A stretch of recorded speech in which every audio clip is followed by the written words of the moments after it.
ಆಷಾಢ ಮಾಸದ ಪ್ರಯುಕ್ತ 600 ವರ್ಷಗಳ ಇತಿಹಾಸವಿರುವ ಮುತ್ತು ಮಾರಮ್ಮನಿಗೆ ವಿಶೇಷ ಪೂಜೆ. ಹುಣಸೂರಿನ ಶಕ್ತಿ ದೇವತೆ ಶ್ರೀ ಮುತ್ತು ಮಾರಮ್ಮ ದೇವಾಲಯದಲ್ಲಿ 3ನೇ ಆಷಾಢ ಮಾಸದ ಪ್ರಯುಕ್ತ ವಿಶೇಷ ಪೂಜಾ ಕಾರ್ಯಕ್ರಮ ನಡೆಸಲಾಯಿತು. ದೇವಾಲಯದಲ್ಲಿ ಬೆಳಿಗ್ಗೆ 8 ಗಂಟೆಯಿಂದಲೇ ದೇವಿಗೆ ಹೋಮ, ಯಜ್ಞ, ಹವನ ಸೇರಿದಂತೆ ವಿವಿಧ ಧಾರ್ಮಿಕ ಕಾರ್ಯಕ್ರಮಗಳ ಮೂಲಕ ವಿಶೇಷ ಪೂಜೆ ಸಲ್ಲಿಸಲಾಯಿತು. ಶ್ರೀ ಮುತ್ತು ಮಾರಮ್ಮ ಸೇವಾ ಟ್ರಸ್ಟ್ನ ಪ್ರಧಾನ ಕಾರ್ಯದರ್ಶಿಯಾದ ಅಶೋಕ್ ರಾಜಲಿಂಗಯ್ಯ ಅವರಿಂದ 10,000 ಲಾಡು ವಿತರಣೆ ಮಾಡಲಾಯಿತು. ಇದೇ ವೇಳೆ ಮಾತನಾಡಿದ ಟ್ರಸ್ಟ್ನ ಅಧ್ಯಕ್ಷರಾದ ಎಚ್.ವೈ. ಮಹದೇವ್ ಅವರು, ಜೀವನದಲ್ಲಿ ಸುಮಾರು 1 ಕೋಟಿ ವೆಚ್ಚದಲ್ಲಿ ಬೆಳ್ಳಿ ರಥವನ್ನು ನಿರ್ಮಾಣ ಮಾಡಲಾಗಿದ್ದು, ಮುಖ್ಯಮಂತ್ರಿ ಸಿದ್ದರಾಮಯ್ಯ ಅವರು ಇದರ ಲೋಕಾರ್ಪಣೆ ಮಾಡಲಿದ್ದಾರೆ ಎಂದು ತಿಳಿಸಿದರು. ಇಲ್ಲಿಯ ವಿಶೇಷತೆ ಎಂದರೆ ಹಿಂದೂ, ಮುಸ್ಲಿಂ, ಕ್ರೈಸ್ತರು ಒಟ್ಟಾಗಿ ಸೇರಿ ಇಲ್ಲಿ ಪೂಜೆ ಸಲ್ಲಿಸುತ್ತಾರೆ. ನಂಬಿದವರನ್ನ ಕಾಪಾಡಿಕೊಂಡು ದೇವಿ ಇಲ್ಲಿ ನೆಲೆಸಿದ್ದಾಳೆ ಎಂದು ತಿಳಿಸಿದರು. ಅಶೋಕ್ ಅವರು ಮಾತನಾಡಿ, ಹುಣಸೂರು ನಗರದ ಮಾರಿಗುಡಿ ಬೀದಿಯಲ್ಲಿರುವ ಶ್ರೀ ಮುತ್ತು ಮಾರಮ್ಮನವರ ದೇವಾಲಯ ರಾರಾಜಿಸುತ್ತಿದ್ದು, ಮುತ್ತು ಮಾರಮ್ಮನನ್ನ ನಂಬಿ ಬಂದ ಭಕ್ತರ ಸಕಲ ಇಷ್ಟಾರ್ಥಗಳನ್ನು ಈಡೇರಿಸುವ ಮಹಾತಾಯಿಯಾಗಿದ್ದಾರೆ. ಇಡೀ ನಗರವನ್ನ ರಕ್ಷಿಸುತ್ತಿದ್ದಾರೆ. ಇನ್ನು 3 ದಶಕಗಳಿಂದ ನಮ್ಮ ಕುಟುಂಬದವರು ಸೇವೆ ಮಾಡಿಕೊಂಡು ಬರುತ್ತಿದ್ದು, ಉದ್ಯಮಿ ಅಲಂಕಾರ ರಾಜಣ್ಣ ಎಂದೇ ಎಲ್ಲರಿಂದ ಪ್ರೀತಿಯಿಂದ ಕರೆಸಿಕೊಳ್ತಿದ್ದ ರಾಜಲಿಂಗಯ್ಯ ಅವರು ದೇವಾಲಯದ ಅಭಿವೃದ್ಧಿಯ ನೇತೃತ್ವವನ್ನು ವಹಿಸಿಕೊಂಡಿದ್ದವರು. ಅವರ ಕಾಲದಲ್ಲಿ ದೇವಾಲಯ ಜೀರ್ಣೋದ್ಧಾರಗೊಂಡು ಅತ್ಯುತ್ತಮ ಮಟ್ಟಕ್ಕೆ ಬೆಳೆಯಿತು ಎಂದು ತಿಳಿಸಿದರು. ಇದೇ ಸಂದರ್ಭದಲ್ಲಿ ಕಾರ್ಯದರ್ಶಿ ಈಶ್ವರ್, ಖಜಾಂಚಿ ಗುಂಡುಮಣಿ, ನಿರ್ದೇಶಕ ಗಿರೀಶ್ ಕುಮಾರ್ ಎಸ್, ನರಸಿಂಹಯ್ಯ ಸೇರಿದಂತೆ ಸಮಿತಿಯ ಪದಾಧಿಕಾರಿಗಳು, ಸದಸ್ಯರು ಹಾಜರಿದ್ದರು.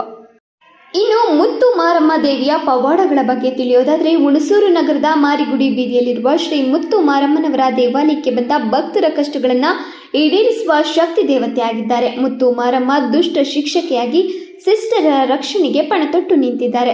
ಸುಮಾರು 600 ವರ್ಷಗಳ ಹಿಂದೆ ಹುಣಸೂರು ತಾಲೂಕಿನ ರಕ್ತಪುರಿ ಗ್ರಾಮದಲ್ಲಿ ಪಾಳ್ಯಗಾರರು ಆಳುತ್ತಿದ್ದ ಕಾಲದಲ್ಲಿ ಹುಣಸೂರು ಸೇರಿದಂತೆ ಈ ಭಾಗದಲ್ಲಿ ಪ್ಲೇಗ್, ಕಾಲರ, ವಾಂತಿ ಭೇದಿ ಮುಂತಾದ ಕಾಯಿಲೆಗಳಿಗೆ ತುತ್ತಾಗಿ ಸಾವಿರಾರು ಮಂದಿ ಸಾವನ್ನಪ್ಪಿದ್ರು. ತಮ್ಮನ್ನ ಕಾಪಾಡಬೇಕೆಂದು ದೇವರ ಮೊರೆ ಹೊಕ್ಕ ಜನರಿಗೆ ಪಾಳ್ಯಗಾರರು ಅಭಯಾಸ್ತ ನೀಡಿ ತಮ್ಮಲ್ಲಿದ್ದ ಮುತ್ತು ಮಾರಮ್ಮ ದೇವರನ್ನ ಹುಣಸೂರಿಗೆ ನೀಡಿದ್ರು. ಚಿಕ್ಕದಾದ ಗುಡಿಸಲು ಮನೆಯಲ್ಲಿ ಅಮ್ಮನವರು ನೆಲೆಯೂರಿದ್ರು. ಮುತ್ತು ಮಾರಮ್ಮ ಹುಣಸೂರಿನಲ್ಲಿ ನೆಲೆಯೂರಿದ ನಂತರ ರೋಗ ರುಜಿನಗಳಿಂದ ಪಾರಾದರು. ಇಂದು ದೇವಾಲಯಗಳೊಂದಿಗೆ ಅವಿನಾಭಾವ ಸಂಬಂಧ ಹೊಂದಿರುವ ಹಿರಿಯರು ಈ ವಿಷಯದ ಬಗ್ಗೆ ತಿಳಿಸಿದ್ರು. ಇನ್ನು ಮುತ್ತು ಮಾರಮ್ಮನ ಸನ್ನಿಧಿಯಲ್ಲಿ ವರ್ಷಕ್ಕೊಮ್ಮೆ ವಿಶೇಷ ಪೂಜಾ ಕಾರ್ಯಕ್ರಮಗಳು. ಆಷಾಢ ಮಾಸದಲ್ಲಿ ಎಲ್ಲ ಶುಕ್ರವಾರವೂ ಅನ್ನ ಸಂತರ್ಪಣೆ, ಸಾವಿರಾರು ಲಡ್ಡುಗಳ ವಿತರಣೆ ನಡೆಯುತ್ತದೆ. ಆಷಾಢ ಶುಕ್ರವಾರದಂದು ಬೆಳಿಗ್ಗೆ 8 ಗಂಟೆಯಿಂದ ರಾತ್ರಿ 9 ಗಂಟೆವರೆಗೂ ಭಕ್ತರು ದೇವ ದರ್ಶನ ಪಡೆದು ಪ್ರಸಾದ ಸ್ವೀಕರಿಸುತ್ತಾರೆ. ಸಂಜೆ ದೇವಿ ಉತ್ಸವ ಮೂರ್ತಿಯ ಮೆರವಣಿಗೆ ದೇವಾಲಯದ ಸುತ್ತ ಪ್ರದಕ್ಷಿಣೆ ನಡೆಸಲಾಗುತ್ತದೆ. ಇನ್ನು ನವರಾತ್ರಿಯ ವೇಳೆ 9 ದಿನಗಳ ಕಾಲ ದೇವಿಯು 9 ಅವತಾರಗಳೊಂದಿಗೆ ಕಂಗೊಳಿಸುತ್ತಾರೆ. ಪ್ರತಿದಿನ ಸಂಜೆ ರಾಜ್ಯದ ಪ್ರಸಿದ್ಧ ಗಾಯಕರಿಂದ ಗಾಯನ ಕಾರ್ಯಕ್ರಮ ಆಯೋಜಿಸಲಾಗುತ್ತದೆ. ಯುಗಾದಿ ಹಬ್ಬದ ದಿನ ದೇವಿಯ ಮೂರ್ತಿಯನ್ನು ಹುಣಸೂರಿನ ನಗರದಲ್ಲಿ ಮೆರವಣಿಗೆ ನಡೆಸಲಾಗುತ್ತದೆ. ಇನ್ನು ಹುಣಸೂರಿನ ಭಾಗದಲ್ಲಿರುವ ತಮಿಳು ಸಮಾಜ ಬಂಧುಗಳು ದೇವಿಯೊಂದಿಗೆ ಅವಿನಾಭಾವ ಸಂಬಂಧ ಹೊಂದಿದ್ದು, ವರ್ಷದ ಏಪ್ರಿಲ್ ತಿಂಗಳು ತಮಿಳು ಬಂಧುಗಳು ದೇವಿಯ ಆಶೀರ್ವಾದದೊಂದಿಗೆ ಕರಗ ಉತ್ಸವವನ್ನು ನಡೆಸುತ್ತಾರೆ. ಅಶೋಕ್ ರಾಜಲಿಂಗಯ್ಯವರಿಂದ ಕೂಡ ಕೊಡುಗೆಯಾಗಿ ಕೊಡ್ತಾ ಇದ್ದಾರೆ.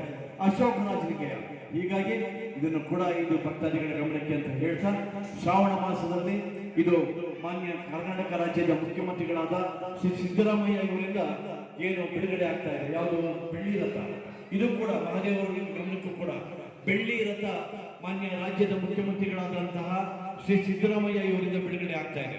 ಇದು ಕೂಡ ಸಾರ್ವಜನಿಕ ಮತ್ತು ಭಕ್ತಾದಿಗಳ ಗಮನಕ್ಕೆ ಅನ್ನೋ ಮಾತನ್ನು ಕೂಡ ಹೇಳ್ತಾ, ಈ ದಿನ ನಾವು ಕೂಡ ಬೆಳ್ಳಿ ರಥಕ್ಕೆ ಮಟ್ಟಿಗೆ ಸಹಾಯ ಮಾಡಿ ಅಂತ ಹೇಳ್ತಾ, ಈ ಬೆಳ್ಳಿ ರಥ ಉದ್ಘಾಟನೆ ಮಾಡೋದಕ್ಕೆ ಕರ್ನಾಟಕ ರಾಜ್ಯದ ಮುಖ್ಯಮಂತ್ರಿಗಳಾದಂತಹ ಸನ್ಮಾನ್ಯ ಶ್ರೀ ಸಿದ್ದರಾಮಯ್ಯನವರು ಕೂಡ ಬಂದು ಉದ್ಘಾಟನೆ ಮಾಡ್ತಾ ಇದ್ದಾರೆ, ಲೋಕಾರ್ಪಣೆ ಮಾಡ್ತಾ ಇದ್ದಾರೆ. ಬೆಳ್ಳಿ ರಥ ಆಗಿದೆ. ಬೆಳ್ಳಿ ರಥ ನೋಡಿದ್ದೀರಾ? ಬೆಳ್ಳಿ ರಥ ಪಕ್ಕದಲ್ಲೇ ಇದೆ. ಬೆಳ್ಳಿ ರಥ ಆಗಿದೆ, ಅಮ್ಮನವರ ವಿಗ್ರಹ ಆಗ್ತಾ ಇದೆ. ದಯಮಾಡಿ ತಾವೆಲ್ಲರೂ ಕೂಡ ನಮ್ಮ ನರಸಿಂಹಯ್ಯನವರು ಟ್ರಸ್ಟಿ ಅವರು ಕೂಡ ರಸೀದಿ ಕೊಡ್ತಾ ಇದ್ದಾರೆ. ದಯವಿಟ್ಟು ತಾವೆಲ್ಲರೂ ಕೂಡ ಹಣವನ್ನು ಕೊಟ್ಟು ರಸೀದಿಯನ್ನು ಪಡಿಬೇಕು ಅಂತ ಹೇಳ್ತಾ, ಈ ಒಂದು ವಿಶೇಷ ಕಾರ್ಯಕ್ರಮದ ಸೇವಾರ್ಥದಾರರು ಅಭಿಷೇಕ್, ಸುಪ್ರೀತ್, ಮಹೇಶ್ ಗೌಡರು ಮೈಸೂರು, ಸೋಮಶೇಖರ್ ಮಠದ್, ನಮ್ಮ ಟ್ರಸ್ಟಿಗಳು, ಮಣಿ ಆರ್ಟಿಕಲ್ಸ್ ಇವ್ರಿಗೂ ಕೂಡ ಧನ್ಯವಾದಗಳನ್ನು ಕೂಡ ಹೇಳ್ತಾ, ಶ್ರೀ ಕೊಲ್ಲಾಪುರದಮ್ಮ ದೇವಸ್ಥಾನದಿಂದ ಮುತ್ತು ಮಾರಮ್ಮ ದೇವಸ್ಥಾನದವ್ರಿಗೂ ಕೂಡ ಆರತಿಯೊಂದಿಗೆ ಯಾರು ಬರ್ತೀರಾ ಅವ್ರಿಗೆ ಸೀರೆ ವಿತರಣೆ ಮಾಡ್ತಾ ಇದ್ದೀವಿ. ಉಡುಗೊರೆಯಾಗಿ ಸೀರೆ ವಿತರಣೆ ಆಗ್ತಾ ಇದೆ. ಹೀಗಾಗಿ ಇದು ಕೂಡ ನಮ್ಮ ಭಕ್ತಾದಿಗಳ ಸಾನ್ವಿ ನ್ಯೂಸ್ ಮಾಲೀಕರು ಮಹದೇವ್ ಯಾಕಂದ್ರೆ ನಾವು 4 ವರ್ಷಗಳಿಂದ ನೋಡ್ತಾ ಇದೀವಿ ಸಾನ್ವಿ ನ್ಯೂಸ್ ಮಾಲೀಕರು ನಮ್ಮ ಮಹಾದೇವ್ ಬಹಳಷ್ಟು ಕೂಡ ಬಹಳ ಉತ್ತಮವಾಗಿ ಚಿತ್ರೀಕರಣ ಮಾಡಿ ಅದನ್ನು ಕೂಡ ನೇರವಾಗಿ ಇದನ್ನು ಕೂಡ ಟಿವಿಗಳಲ್ಲಿ ಬರೋ ರೀತಿಯಲ್ಲಿ ಕೂಡ ಅಂದ್ರೆ ನೇರ ಪ್ರಸಾರ ಕೂಡ ಮಾಡ್ತಾ ಇದ್ದಾರೆ. ನಿಜವಾಗ್ಲೂ ಬಹಳ ಸಂತೋಷ. ಅವರಿಗೆ ಮಹಾದೇವರವರಿಗೆ ಮೂಕರಳ್ಳಿ ಮಹಾದೇವ್ ಏನು ನಮ್ಮ ಮಾಧ್ಯಮ ಸ್ನೇಹಿತರು ಅವರು ಕೂಡ ತಾಯಿ ಮುತ್ತುಮಾರಮ್ಮ ಆಯಸ್ಸು ಆರೋಗ್ಯವನ್ನು ಕೊಟ್ಟು ಕಾಪಾಡಲಿ ಅಂತ ಹೇಳ್ತಾ ತಾವು ಕೂಡ ಎಲ್ಲಾ ಕಾರ್ಯಕ್ರಮಗಳಿಗೂ ಬಂದು ಇದೇ ರೀತಿ ಚಿತ್ರೀಕರಿಸಿ ತಾವು ಕೂಡ ಇದನ್ನ ಈ ಮಾಧ್ಯಮ ದೃಶ್ಯಗಳಿಗೆ ಬಿಡುಗಡೆ ಮಾಡಬೇಕು ಅಂತ ನಾನು ಅವರಲ್ಲಿ ವೈಯಕ್ತಿಕವಾಗಿ ಟ್ರಸ್ಟ್ ವತಿಯಿಂದ ನಾನು ಕೂಡ ವಿನಂತಿ ಮಾಡ್ತಾ ಮತ್ತೆ